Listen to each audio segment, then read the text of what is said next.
नमस्कार भक्तों, आज हम लोग सुनेंगे जया एकादशी व्रत कथा।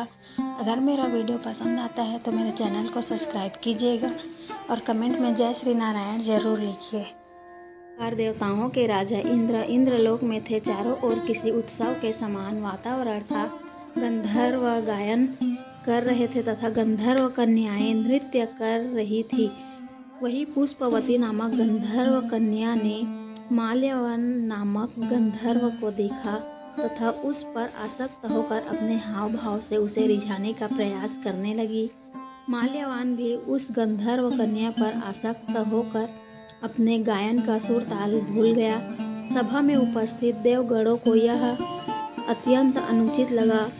यह देखकर देवेंद्र भी रुष्ट हो गए। अतः क्रोधवश इंद्र ने पुष्यवती तथा माल्यवान को श्राप दे दिया। संगीत की साधना को अपवित्र करने वाले माल्यवान और पुष्यवती, तुमने देवी सरस्वती का घोर अपमान किया है, अतः तुम्हें मृत्युलोक में जाना होगा। तुमने गुरुजनों का भी अपमान किया है, इसलिए इंद्रलोक में तुम्हारा रहना अब वर्जित है। अब तुम अधम पिशाच असंयमी के समान जीवन व्यतीत करोगे। देवेंद्र का श्राप सुनकर वे दोनों अत्यंत दुखी हुए तथा हिमालय पर्वत पर पिशाच योनि में दुख पूर्वक जीवन यापन करने लगे। भगवान की कृपा से एक समय माघ के शुक्ल पक्ष की जया एकादशी के दिन इन दोनों ने कुछ भी भोजन नहीं किया तथा न ही कोई पाप कर्म किया। उस दिन मात्र फल फूल ग्रहण कर ही व्यतीत किया तथा महान दुख के साथ पीपल के वृक्ष के नीचे विश्राम करने लगे।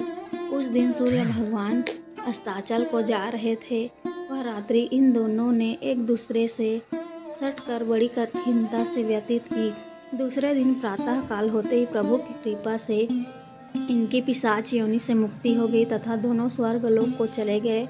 उस समय आकाश में देवगण तथा गंधर्व इनकी स्तुति करने लगे। इंद्रलोक में जाकर इन दोनों ने देवेंद्र को दंडवत प्रणाम किया।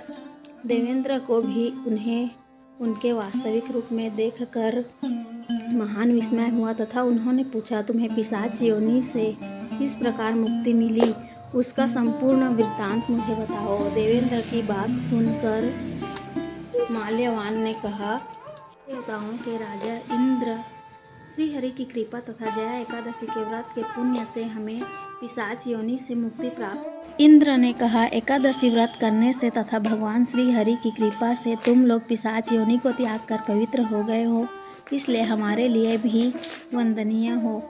अब आप प्रसन्नता पूर्वक देवलोक में निवास कर सकते हैं। जो मनुष्य श्रद्धा पूर्वक जया एकादशी का व्रत करते हैं वे अवश्य ही सहस्त्र वर्ष तक स्वर्ग में वास करते हैं। जय श्री नारायण। हे नारायण, इस कथा को सुनने वाले सुनाने वाले सभी की इच्छा को पूर्ण करना तथा उन पर अपनी कृपा दृष्टि बनाए रखना।